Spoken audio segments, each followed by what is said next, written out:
आज हम लोग पूछने वाले हैं उत्तरा रिवर के बारे में। तो चलिए शुरू करते हैं, देखते हैं कि क्या है।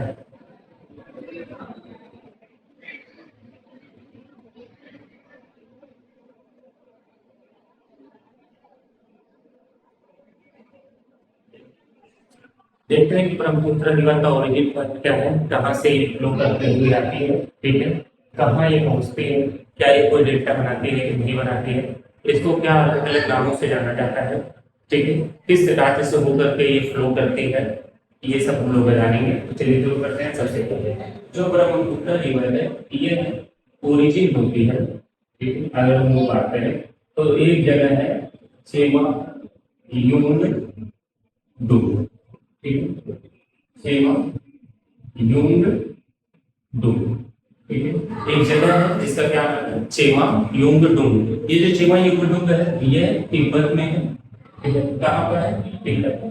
तो आगे समझने की कोशिश करते हैं कि ये कहाँ से ओरिजिन होती है, ठीक है, और कहाँ पर ये क्या करती है, बढ़ने की कोशिश करती है, और भारत के किस राज्य से बदल जाती है। यहाँ पर एक जगह है, ठीक है, सीमा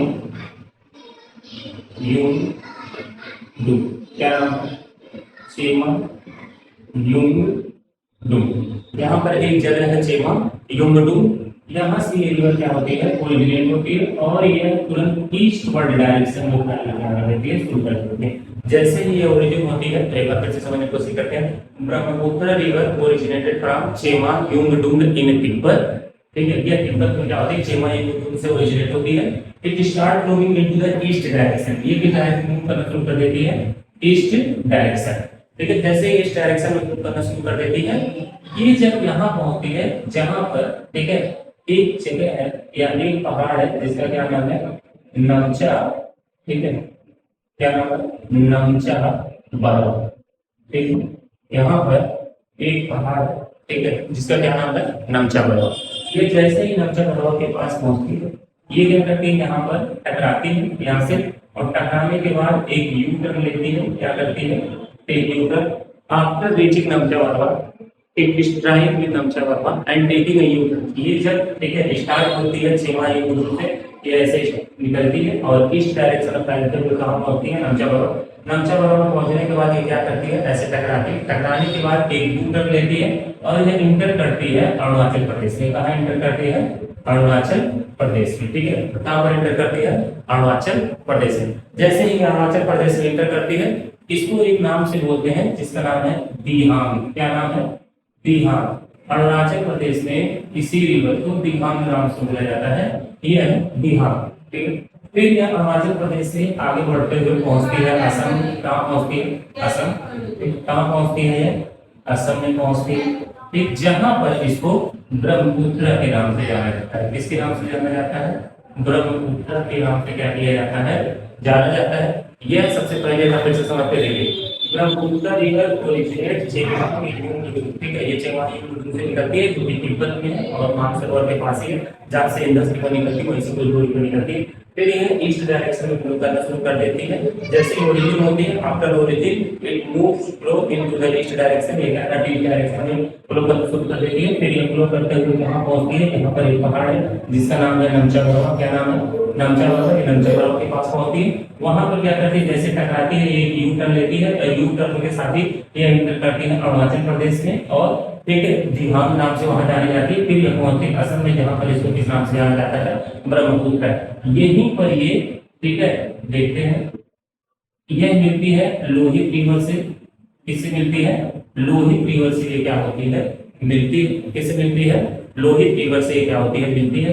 लोहित रिवर जो है इसको ब्लडी रिवर के नाम से जाना जाता है, ठीक है, किस नाम से जाना जाता है, ब्लडी रिवर। खूनी नदी के नाम से लोहित रिवर को क्या किया जाता है, जाना जाता है।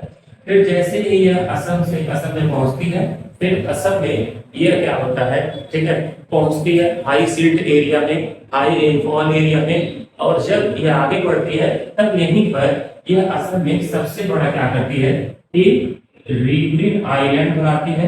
क्या बनाती है, रिवरिन आइलैंड बनाती है।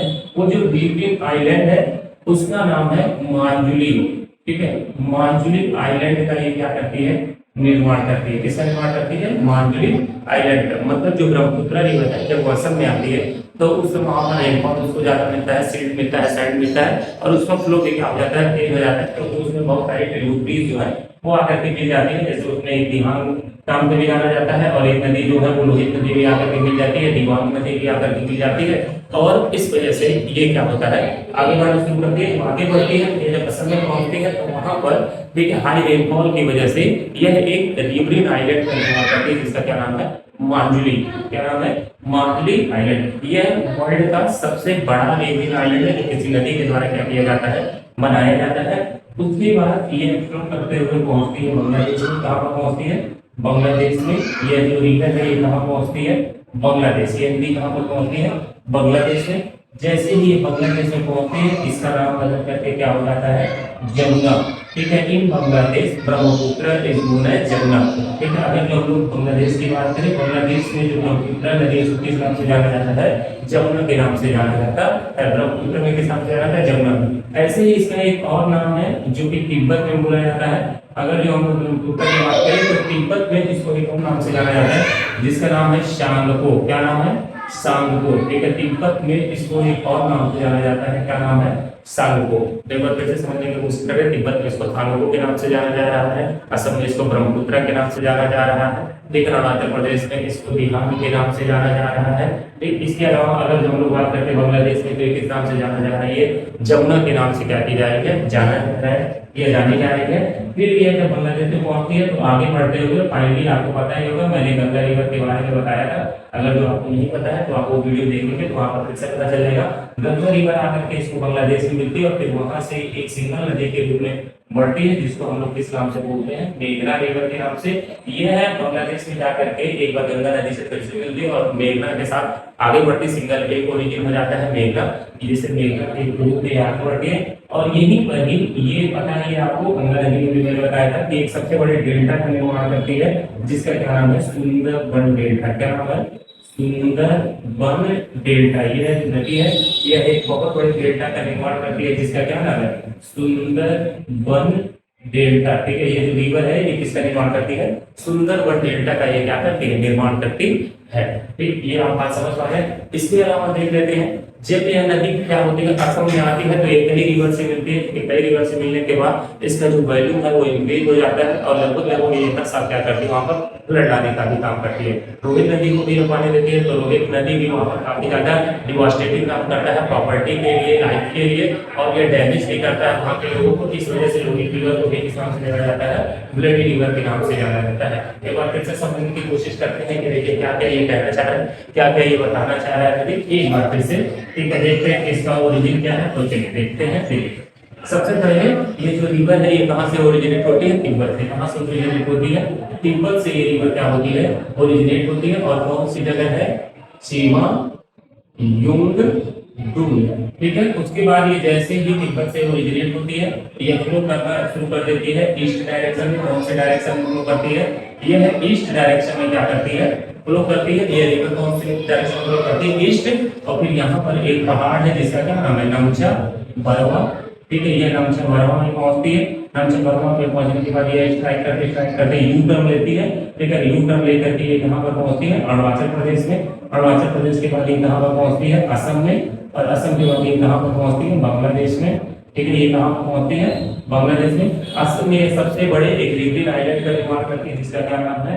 मांडुली। ठीक है, क्या नाम है? मांडुली रिवरिन आइलैंड का ठीक है निर्माण करती है। फिर ये बांग्लादेश में पहुंचने के बाद गंगा से मिल जाती है। गंगा के बाद ये जब आगे बढ़ते हैं तो इसको किस नाम से जाते हैं? मेघना। उससे पहले बांग्लादेश में इसको किस नाम से जाना जाता है? जमुना के नाम से। ठीक है, बांग्लादेश में ब्रह्मपुत्र को किस नाम से जाना जाता है? जमुना के नाम से जाना जाता है। जबकि अगर मैं बात करता हूँ तिब्बत में किसको किस नाम से जाना जाता है?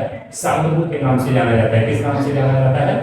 सांगपो के नाम से जाना जाता है। अगर मैं बात करता हूँ कि इसकी टोटल जर्नी कितनी है ओरिजिन पॉइंट से लेकर के, तो ये ज्यादातर तो क्या है? ठीक है, ये ज्यादातर अगर जो आप देख पा रहे हैं तो इंडिया से बाहर बची है। लेकिन अगर जो टोटल डिस्टेंस की बात करें तो ये टोटल जो डिस्टेंस है या इसका जो टोटल लेंथ है वो कितना है? तो हम लोग कहेंगे अप्रॉक्स। ठीक है, कितना है अप्रॉक्स इसका?